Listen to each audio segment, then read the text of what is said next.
नमस्कार. लक्षवेधीमध्ये आपल्या सगळ्यांचं स्वागत. मी प्रसाद काथे. सत्तेत आलेला शिंदे गट आणि सत्तेतून बाहेर गेलेली राष्ट्रवादी या दोघांच्या मधले शब्दबाण काही थांबायचं नाव घेत नाहीयेत. ताज्या घटनाक्रमामध्ये शिवसेनेतून राजीनामा देऊन बाहेर पडलेले आणि नंतर हकालपट्टी सुद्धा अनुभवलेले एकेकाळचे शिवसेनेचे तडफदार नेते म्हणवले गेलेले रामदास कदम यांनी शिंदे गटाचं नेतृत्व स्वीकारलंय.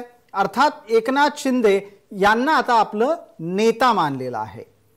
एकनाथ शिंदे यांच्या शिवसेनेत रामदास कदम सहभागी झाले आणि त्यामुळे तिळपापड होत रामदास कदमांची उद्धव ठाकरेंच्याकडून हकालपट्टी झाली. या संपूर्ण प्रक्रियेच्या नंतर अत्यंत स्वाभाविकरित्या रामदास कदम यांना प्रतिक्रिया विचारली असता त्यांनी आपल्या संपूर्ण भूमिकेचं समर्थन तर केलंच, पण त्याच्या पलीकडे जाऊन त्या भूमिकेला राष्ट्रवादी जबाबदार आहे अशी थेट मांडणी केली. राष्ट्रवादीच्या बद्दलचा हा शिंदे समर्थकांचा राग काही नवीन नाही. शिंदेंच्या शिवसेनेचा जन्म हाच मुळात राष्ट्रवादी द्वेषानं झालेला आहे हे सुद्धा लपून राहिलेलं नाही. राष्ट्रवादी जर जशा पद्धतीनं 2.5 वर्षात वागली तशीच वागत राहिली असती आणि तरीही उद्धव ठाकरे जर समजा राष्ट्रवादी बरोबर सत्तेत राहिले असते तर शिवसेना या पक्षाच्या नावावर 10 आमदार सुद्धा 2019 मध्ये निवडून आले असते का, किंवा पुढच्या निवडणुकीत 2024 मध्ये निवडून आले असते का, असा सवाल रामदास कदमांनी उपस्थित केला. त्याला राष्ट्रवादीकडून तातडीनं प्रत्युत्तर देण्यात आलं आणि सांगण्यात आलं की विनाकारण आमच्या नेत्यांना बदनाम करू नका. राष्ट्रवादीच्या नेत्यांना बदनाम केलं तर रस्त्यावर फिरणं मुश्किल होईल. यामुळे काही प्रश्न निर्माण झाले आहेत. प्रश्न अत्यंत थेट आहेत की राष्ट्रवादीला शिंदे गटाला आव्हान देण्याची वेळ का आली. आरोप हे काही राष्ट्रवादीसाठी नवीन नाहीत, पण आत्ताच्या घडीला शिवसेना संपवण्याचा आरोप हा राष्ट्रवादीला सगळ्यात जास्त का झोंबला आहे. दीपक केसरकरांनी केलेली मांडणी आपल्या समोर आहे आणि तिथून राष्ट्रवादी सातत्यानं शिवसेना संपवण्यासाठी प्रयत्नशील होती ही चर्चा वारंवार घडतीये. त्याला आता राष्ट्रवादी उत्तर देण्यासाठी आक्रमक भूमिकेत समोर आली आहे. परिणाम स्वरूप येत्या दिवसांमध्ये शिंदे गट आणि राष्ट्रवादी यांच्यातला संघर्ष महाराष्ट्रात दिसेल का, की शिंदे गट राष्ट्रवादी यांच्या संघर्षाला उद्धव गटाचं सुद्धा समर्थन लाभेल, असे विविध प्रश्न आहेत. लक्षवेधीत आजची चर्चा त्याच निमित्तानं राष्ट्रवादीचं शिंदे गटाला आव्हान.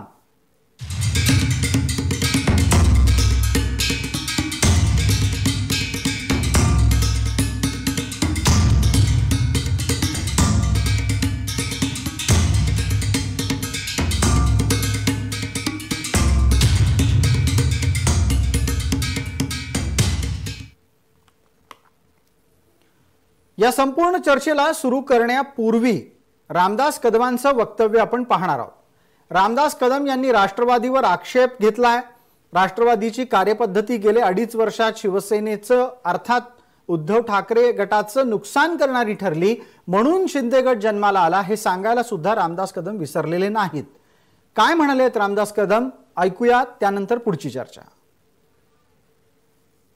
2.5 वर्षाच्या आधी जेवढा सरकार बनत होतं त्यावेळेला उद्धवजींना विनंती केली होती की उद्धव साहेब आपण राष्ट्रवादींनी काँग्रेससोबत जाऊ नका, कारण शिवसेना प्रमुखांनी उभं हक्क आयुष्य हे राष्ट्रवाद्यांनी काँग्रेससोबत संघर्ष केला आणि हिंदुत्व वाढवलं. हिंदू हृदय सम्राट ही पदवी लोकांनी त्याला दिली.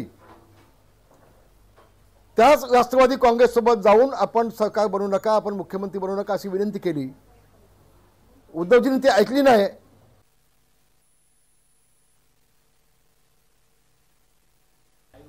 शरद पवार आणि अजित दादा यांनी शिवसेना संपवण्याचा जो विडा उचलला, शिवसेनेच्या आमदारांना संपवून त्यांच्या माजी आमदारांना पैसा देऊन निधी देऊन त्यांना तिथे निवडून आणण्याचं जे षडयंत्र त्यांनी चालू केलंय, ही गोष्ट उद्धवजींच्या लक्षात आणून दिल्यानंतर देखील कुठलीच कारवाई झाली नाही.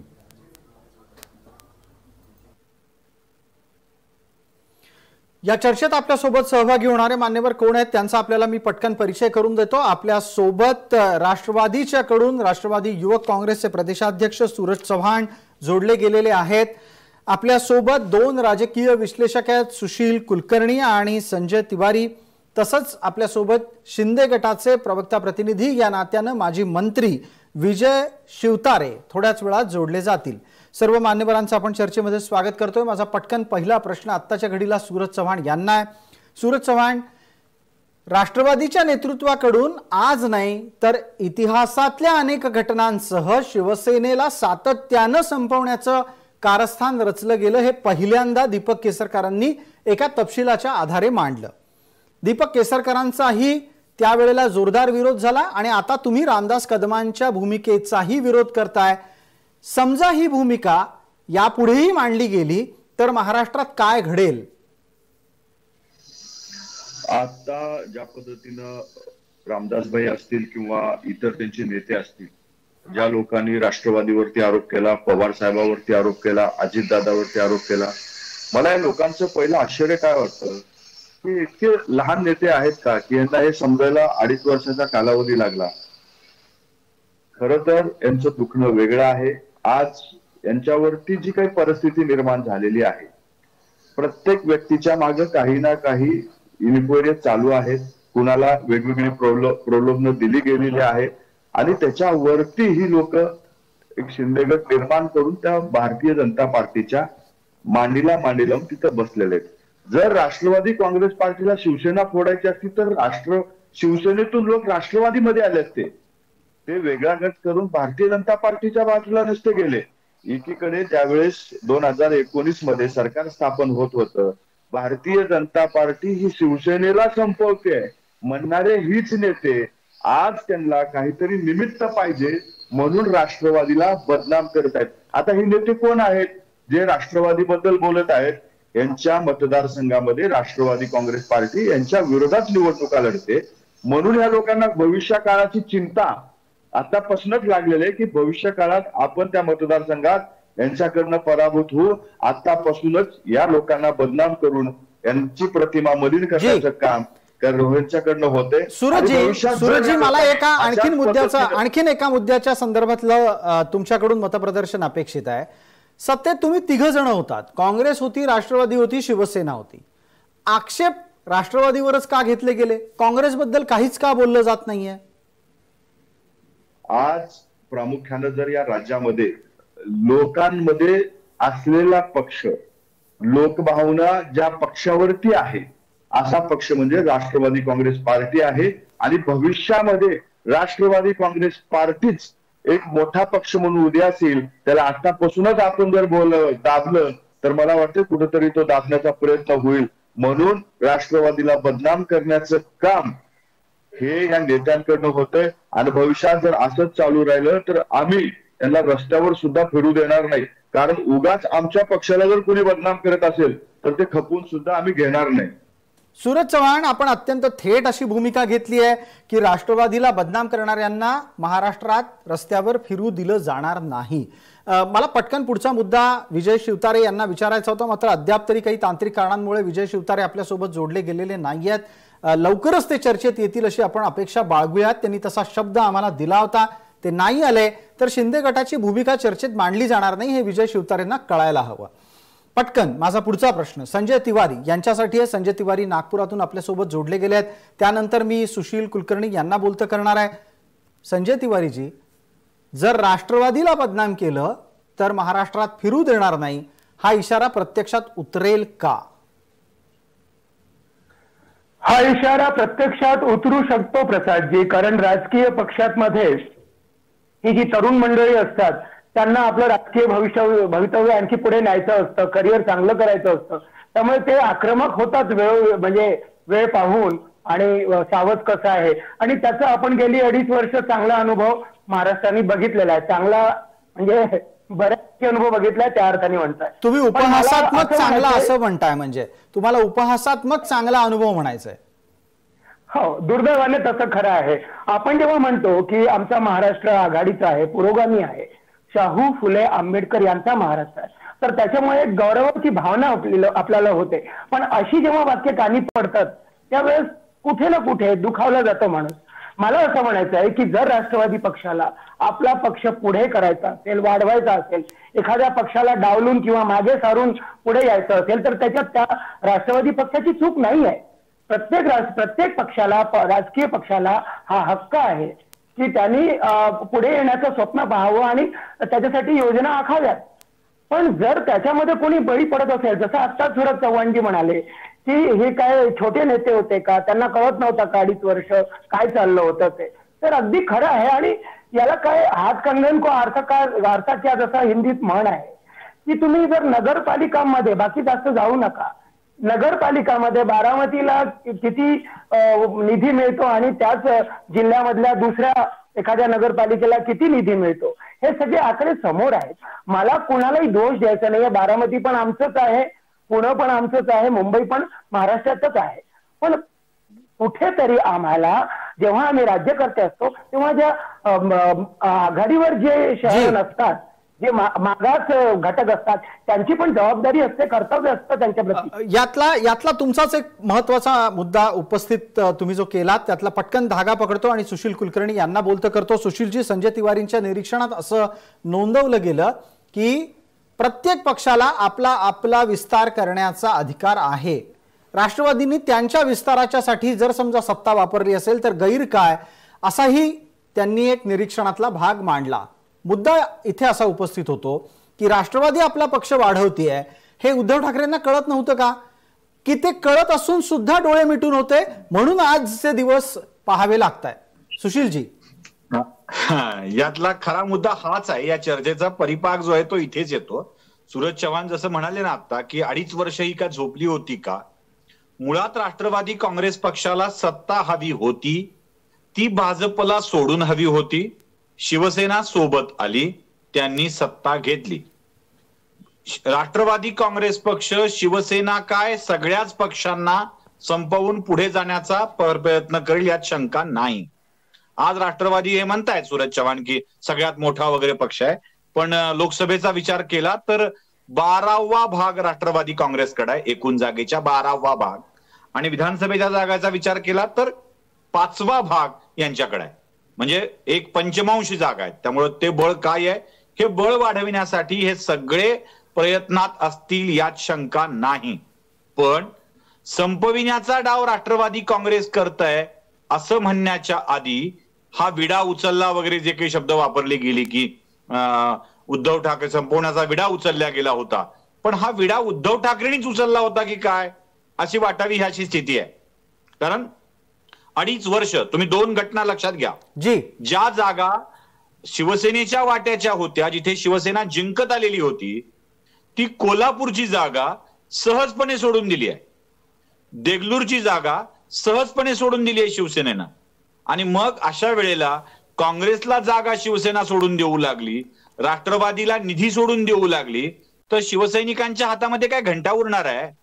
आणि मग त्यांच्या मनात होणारी ही जी अस्वस्थतेची जाणीव आहे काही वर्षानंतर होणारी, की हे आपल्या चाललंय सगळंच, निधी पण चाललाय, जागा पण चालल्यात, काय करायचंय, या स्थितीमध्ये ती अस्वस्थतेची जाणीव आत्ता उद्रेक बनून येते आहे. याच्यात एक मुद्दा सुशीलजी माझ्याकडून आपल्यासाठी ठाकरेंनी बळ दिलंय. जी सुशीलजी, माझ्याकडून आपल्यासाठीचाच पुढचा मुद्दा आहे. आपल्यासोबत विजयराव शिवतारे थोड्याच वेळात जोडले जात आहेत असा निरोप आलाय आणि सूरज चव्हाण आणि ते यांच्यात आपापसातले दावे प्रतिदावे आपल्याला ऐकायचे आहेत. एक आणखीन मुद्दा पटकन सुशील कुलकर्णी आपल्यासाठी उपस्थित करतो आणि तो असा आहे की तुम्ही म्हणालात शिवसेना संपवण्याचे निर्णय हे दस्तूरखुद्द नेतृत्वाकडूनच होत होते की काय, असं म्हणायला पुरेसा वाव आहे. पण मग आपण जे काही करतोय ते आपल्या पक्षाला हितकारक नाही हे लक्षात न येण्या इतपत नेतृत्व काय म्हणावं, आता शब्द काय वापरावेत. उद्धव ठाकरेंनी कोरोनाच्या आरंभाला एक टॅगलाईन महाराष्ट्राला दिली होती, माझं कुटुंब माझी जबाबदारी. बिलकुल. उद्धव ठाकरेंची शिवसेना ही त्या कुटुंबापुरतीच मर्यादित होती का असा प्रश्न मला पडतोय. म्हणजे मी राष्ट्रवादीला अजिबात ब्लेम करत नाही. हा सगळा माझा जो ब्लेम जातोय तो उद्धव ठाकरेंच्या वरती जातोय की त्यांनी, म्हणजे तुम्ही एक ऑब्झर्व करून बघा, उद्धव ठाकरेंनी अनिल परबांच्या वरती आरोप झाले तेव्हा काहीही विधान केलं नाही. संजय राऊतांच्या वरती रेड पडल्या तेव्हा काहीही विधान केलं नाही. जाधवांच्या वरती रेड झाल्या तेव्हा काहीही विधान केलं नाही. पण ज्या क्षणी आदित्य ठाकरेंचा विषय आला त्या क्षणी मात्र माझ्या पोराचं आयुष्य उद्ध्वस्त करायला निघाले होते. ज्या क्षणी पाटणकरांचा विषय निघाला त्या क्षणी ते पुढे आले. जी, म्हणजे कुटुंबावरती आघात झाल्यावरच उद्धव ठाकरे पुढे येत असतील, सामान्य शिवसैनिकांना लढण्यासाठी रडण्यासाठी सोडणार असतील बाकी नेत्यांना, तर या सगळ्यामध्ये उद्धव ठाकरेच जास्त जबाबदार आहेत असं म्हणायला वाव आहे. आता मी एक पुढचा मुद्दा मग सूरज चव्हाण यांच्याकडे नेतो आणि त्या तुम्ही जो आता सुशीलजी मुद्दा मांडला त्याच्या अनुषंगाने त्यांना विचारतो. सूरजजी, आपण असं सांगितलं की ज्या ज्या वेळेला शिवसेनेसमोर आव्हानं आली त्या वेळेला तुमचं नेतृत्व शिवसेनेच्या पाठीशी खंबीरपणे उभं राहिलं. एक थोडासा क्रीजच्या बाहेर जाणारा प्रश्न आहे तो असा आहे की मग ज्या ज्या वेळेला शिवसेनेच्या चुकीचे निर्णय होत होते तेव्हा तेव्हा तुमचं नेतृत्व गप्प बसलं होतं. म्हणजेच ते चुकतात तर चुकू द्या, फायदा आपल्या पदरात येणार आहे हे बघूनच ते गप्प होते का? प्रसादजी, मी तुमच्या चॅनलमध्ये काय होते किंवा एखाद्या तुमच्या चॅनलच्या प्रतिनिधीवरती अन्याय होत असेल तर मी तुम्हाला सांगू नाही शकत. तो तुमचा अधिकार आहे. किंवा तुमचा एखादा चॅनलचा प्रतिनिधी चुकत असेल तर त्याला सांगणं, त्याला समजवणं आणि त्याला आपल्या सोबत समजावून घेणं ही तुमची जबाबदारी असते, ती आमची नसते. मित्रपक्ष म्हणून आपण एखादी गोष्ट त्यांच्या कानी घालू शकतो, पण ती सांभाळण्याची किंवा आमच्याकडनं राष्ट्रवादीमध्ये काही चुका झाल्या असतील तर ते आमचे पक्षप्रमुख म्हणून पवार साहेबच बघतील. आमच्या इकडे उद्धव साहेब किंवा उद्धव साहेबांच्या पक्षामध्ये आम्ही बघणं किंवा इतर कुठलाही पक्ष असू द्या त्या पक्षामध्ये एकमेकाच्या पक्षामध्ये लक्ष घालणं हे चुकीचे आणि ते कुठलाही कोणी नेता करत नसतो तशा पद्धतीनं.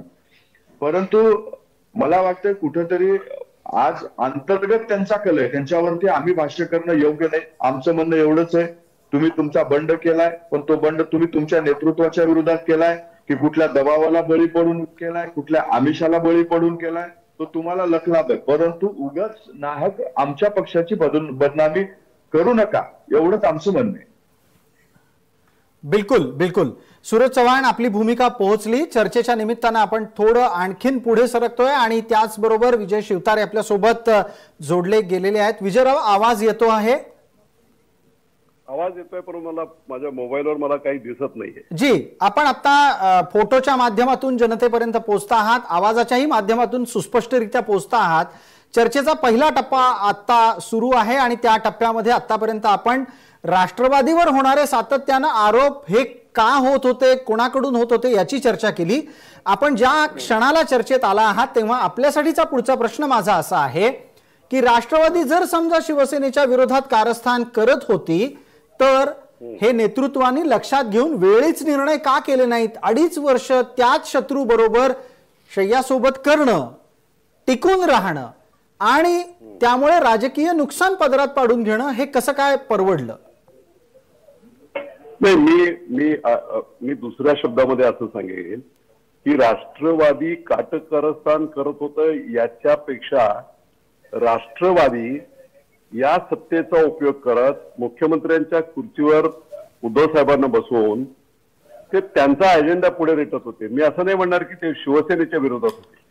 ते राष्ट्रवादी कशी वाढेल, या सत्तेचा जास्तीत जास्त फायदा कसा घेता येईल, जास्तीत जास्त फंड हे कसे राष्ट्रवादीच्या आमदारांना दिले जातील, त्याचबरोबर जिथे जिथे आमदार रनरअप आहे 2 नंबरला राष्ट्रवादीचे आमदार आहेत. म्हणजे तुम्हाला तुमच्या माहितीसाठी सांगतो, 56 आमदार शिवसेनेचे आहेत आत्ताचे विद्यमान, त्याच्यामध्ये 36 ठिकाणी रनरअप आहेत. 2 नंबरचे आमदार हे राष्ट्रवादीचे आहेत. मग राष्ट्रवादी काय करत होती की या आमदारांना ताकद, जसं केसरकरांच्या इथे अजितदादा जाऊन तिथे पैसे देऊन शेकडो कोटी देऊन उद्घाटनाला जाऊन सांगत होते किंवा पुढचा आमदार ना हा नव्हे, पुढचा आमदार कोण, राष्ट्रवादीचा. म्हणून मी असं म्हणतो की शिवसेनेत संपवण्यापेक्षा या सत्तेचा फायदा घेत शिवसेनेला गाफील ठेवत कसं आपण पुढे जाऊ आणि आपला मुख्यमंत्री करू, ही जी काही कारस्थान त्यांनी केलं होतं. तुम्ही एकत्रित एमयू म्हणून महाविकास आघाडी म्हणून राहता, तुम्ही गोड बोलून राहता आणि उद्धव साहेबांना तो तेवढा प्रशासकीय अनुभव नसल्यामुळे त्याचा डिसएडव्हान्टेज घेत आपण सगळ्यांची फसवणूक करता. ही फसवणूक निश्चितपणे राष्ट्रवादी करत होती. 56% पैसे विधानसभेतलं, म्हणजे विधानसभेतलं जे तुमचं फडणवीसांचे जे वाक्य आहेत ती मी आपल्याला सांगू इच्छितो. एकंदर बजेटच्या 56% राष्ट्रवादीला बजेट, 26% काँग्रेसला बजेट, 16% सत्ताधारी मुख्यमंत्री असताना शिवसेनेला 16%. उद्धव साहेबांनी ही काळजी घेतली पाहिजे होती की आपल्या लोकांना जसं अजित पवार काळजी घेत होते तशा प्रकारची काळजी आपल्या सहकाऱ्यांच्या मार्फत जर त्यांना विश्वासात घेऊन MLC नव्हे त्यांच्या आजूबाजूला असणारी खुजी मंडळी त्यांना हकलाच नाहीये, त्यांना प्रशासन माहित नाहीये. साहेब बोलले हो हो साहेब असं करणारे जे प्रशासनात माहीर असणारे 10 वर्ष मंत्री असणारे मग एकनाथ शिंदे असतील, गुलाबराव असतील, या लोकांना विश्वासात घेऊन जर त्यांनी अप्रोप्रिएट जर आमदारांची काळजी घेतली तर हा दिवस आलाच नसता. जी विजयराव, माझा पुढचा प्रश्न विजयराव माझा पुढचा प्रश्न आपल्यासाठी असा आहे की सगळ्या गोष्टी तुम्ही जेव्हा जेव्हा मांडता, तुम्ही याचा अर्थ वैयक्तिकरित्या तुम्ही असं नाही, एकूणच शिंदेगड जेव्हा त्यांच्या भूमिकेची रचना करतो तेव्हा तो असं म्हणतो की राष्ट्रवादी व्हिलन आहे, उद्धव ठाकरे हे योग्य आहेत आणि ते उद्या सुद्धा आमच्यासाठी योग्यच राहतील. अशा वाटचालीनं तुम्ही कितपत लांब टप्प्याची बॉलिंग करू शकणार आहात? नाही, अहो बॉलिंग करायला आम्ही बरोबर करू, काही काळजी नाही. फक्त काय होतं, फ्रीडम नव्हतं म्हणून. नाहीतर राष्ट्रवादीमध्ये हुशार त्यांच्यापेक्षा सुपर हिरो आम्ही सगळे लोक आहोत. आम्हाला फ्रीडम मिळाल्यानंतर बघा ना मग काय ते ठीक आहे, मेरिटवर वैयक्तिकरित्या अजितदादा वगैरे ठीक आहे, पण मेरिटवर मग लढाई करणारे सगळे शिवसेनेतले आमदार सोन्यासारखे लोक आहेत, शून्यातून उभे राहिलेले लोक आहेत, ग्राउंड रिलेटिव्ह काम आम्ही कच्चे खाऊन टाकू त्यांना. पण प्रश्न आम्हाला असा होता की फ्रीडम होता आपला मुख्यमंत्री. आता माझ्याकडचं विमानतळ बोललो, मी का बोलू शकत नव्हतो? विमानतळ प्राधिकरणाचे अध्यक्ष मुख्यमंत्री आहेत, जर मी आवाज उठवला अरे तुमचेच मुख्यमंत्री आहेत आणि तुम्ही तसं बोलताय म्हणून आबरू झाकण्या खातर आम्ही गप्प राहत होतो आणि म्हणून हे सगळं चालत होतं अजितदादांचं. नाहीतर त्यांच्यापेक्षा पुढचे सगळे लोक आहेत सगळे. जी आता याच निमित्तानं आपण चर्चेत थोडं उशीर आलात म्हणून एका मुद्द्याची पुनरावृत्ती मला इथं करावी लागते. ती पुनरुक्ती अशी आहे की राष्ट्रवादीनं आज थेट भूमिका घोषित केलेली आहे आणि त्यावर विजयराव आपल्याकडून प्रतिक्रिया अपेक्षित करतो. मुद्दा असा इथे उपस्थित झाला की राष्ट्रवादीला सातत्यानं विलन ठरवलं गेले, त्याच्या संदर्भात राष्ट्रवादी काय प्रतिक्रिया देईल? राष्ट्रवादीचं एक वाक्य आहे, आमच्या नेत्यांना बदनाम कराल तर महाराष्ट्रात फिरू देणार नाही. यावर शिवतारेजी आपली प्रतिक्रिया अपेक्षित करतो. अहो काय फिरू देण्याच्या दादागिरीच्या वार्ता, शिवसैनिकांना दादागिरीच्या वार्ता करतो काय? फिरू देणार नाही, एखादा चक्कर कुठे झालं तर फिरू देणार नाही, हे शब्द एक तर राजकारणात योग्य नाही. राजकारणामध्ये विचारांची लढाई आहे, त्याच्यामध्ये ते झालं पाहिजे. पण फिरू देणार नाही आणि म्हणून दादागिरी वगैरे अशी केली तर त्यांना शिवसेने स्टाईलने जी काय आहेत कोणाला कुठेही कोणाला प्रयत्न करून बघा म्हणा, तुम्हाला उत्तरं लगेच मिळतील. आणि मग ते आम्ही फांद्या छाटत नाही बसणार. विजय शिवतारे वैयक्तिक सांगतो, आम्ही मुळावर घाव घालू, भारी पडेल. त्यामुळे कुणी अशा धमक्या देऊ नका आम्हाला. ठीक आहे, आपण या चर्चेच्या निमित्तानं पुढच्या मुद्द्याकडे जातो आहोत. सूरज चव्हाण, आपण प्रतिक्रिया आलेली पाहिलेली आहे. याच प्रकारचं राजकारण आपल्याला अपेक्षित आहे का येत्या दिवसामध्ये आपल्याकडून? विधानसभेच्या आवारात आणि त्याचबरोबर विधिमंडळामध्ये सुद्धा ही अपेक्षा व्यक्त केली की एक जबाबदार विरोधी पक्ष नेता आणि विरोधी पक्ष म्हणून राष्ट्रवादीनं वागावं. रस्त्यावरच्या हाणामारीच्या चर्चा नसाव्यात महाराष्ट्रात, ते महाराष्ट्राला परवडणार नाहीये. नाही, आता काही विजय बापू शिवतारेंनी काही वाक्य बोलली किंवा त्यांचं मत मांडलं, त्या मतामध्ये मांडत असताना त्यांनी एक वाक्य बोललेलं की उद्धव साहेब हे रबर स्टॅम्प होते राष्ट्रवादी काँग्रेस पार्टीचे. म्हणजे थोडक्यात त्यांचा म्हणण्याचा उद्देश असा होता. ऐका मी म्हटलं प्रशासकीय अनुभव कमी असल्यामुळे, ऐकून घ्या, प्रशासकीय अनुभव कमी असल्यामुळे त्यांच्या बोलण्याचा फायदा अजित पवारांनी घेतला, माझं पूर्ण उद्या मग तुम्ही बोला. तुम्ही खोटारडे चिटर लोक आहात, पूर्ण उद्या मग तुम्ही बोला. बिलकुल बोललेलो नाहीये तुम्ही. त्यांच्या सोजवळपणाचा फायदा, रबर स्टॅम्प तुम्ही शब्द कसा वापरता?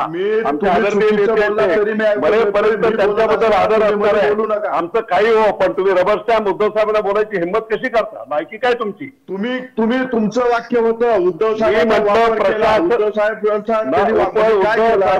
सोजवळपणाचा वापर केला. उद्धव साहेबांनी त्यांच्या आजूबाजूला बाजूला ठेवून लोकांमधून निवडून आलेले जर सगळे नेते बरोबर घेतले असते तर अजित पवार फसवू शकले नसते, हे मी म्हटलंय. तुम्ही रबर स्टॅम्प हा शब्द टाकू नका. उद्धव साहेबांना रबर स्टॅम्प तुम्ही कोणी बोलला आम्ही कोणीच खपवून घेणार नाही. अरे तुम्ही काय अजित पवार बोलले तरी आम्ही खपवून घेणार. उद्धव साहेबांच्या नेतृत्वावरती प्रश्नचिन्ह निर्माण तुम्ही केलं. मी प्रशासकीय अनुभव कमी असल्यामुळे एक मिनिट परत मी सांगतो प्रशासकीय अनुभव उद्धव साहेबांना एक मिनिट त्यांनी घेतलेले उद्धव साहेब कुठे कोणत्याही प्रशासनात आले नव्हते म्हणून त्याच्या या सर्व गोष्टींचा फायदा उद्धव साहेबांनी करोनासारख्या परिस्थितीमध्ये सुद्धा या राज्याला सांभाळलं. तुम्ही नका सांगू की आम्ही सांगतो सगळ्या जगाने पक्षात असतील तर मला आश्चर्य वाटतंय की कसा पक्ष वाढेल. कारण आपल्याच नेतृत्वावर तुम्ही नका चिंता करू पक्ष वाढायची नेतृत्वाच्या जरा आम्हाला फ्रीडम मिळालंय जरा फ्रीडम मिळालंय तुम्ही तुमची चिंता करा आमची नका. फ्रीडम तुम्हाला नाही फ्रीडम आम्हाला पण आहे. फ्रीडम तुम्हालाच नाही फ्रीडम आम्हाला पण आहे. आपण भेटूया आणि तुम्हाला चांगला अनुभव आहे राष्ट्रवादीचा. अरे चांगला अनुभव आहे त्याच्यामुळे आम्ही अधिक जास्त बोलण्याची एकच बस झाला तुम्हाला एकच बस झाला इथे तर 56 आणि जास्त अनुभव आमचा आहे त्याच्यामुळे बापू तुम्ही जास्त बोलण्याची गरज नाही. पण आपल्याच प्रश्नचिन्ह निर्माण करून मी तुमचा काय सांगू इच्छित आहे की उद्धव साहेबांनी चांगलं काम केलेलं नाही. उद्धव साहेबांना प्रशासकीय अनुभव नव्हता. उद्धव साहेबांना प्रशासकीय अनुभव नव्हता हे तुम्ही सांगू इच्छित आहे. उद्धव साहेबांनी या कोरोनासारख्या संकटात वागण्यात काम करून महाराष्ट्र सुधारण्याचं काम केलेलं आहे का. आणि मी काय म्हणतो की निधीचा विषय तुम्ही म्हणताय का. निधीचा विषय एकनाथ शिंदे साहेबांनी शिवसेनेच्या आमदारांना जास्तीचा निधी दिलाय इतर पक्षाच्या आमदारांपेक्षा. त्याच्यात आम्ही कधी नाही. 56% एकनाथ शिंदे साहेबांनी त्यांच्या डिपार्टमेंटच्या निधी हा शिवसेनेच्या आमदारांना जास्त दिलाय. तुम्ही तर राज्याचा 56% याच्यात असं नसतं. याच्यामध्ये असं काही नसतं की याला निधी जास्त भेटला. ही तुमची बाहेर पडण्याची कारणं आहेत. तुम्ही बाहेर पडण्याची अनेक वेगवेगळी कारणं आहेत. त्याच्यामध्ये फक्त आता बदनाम कुणाला करायचं भविष्यात आपल्याला अडचण कोण ठरू शकतं तर राष्ट्रवादी काँग्रेस पार्टी भविष्यात आपल्याला अडचण ठरू शकतं. सूरजजी आणि विजयराव दोघांच्याही चर्चेत हस्तक्षेप करतो.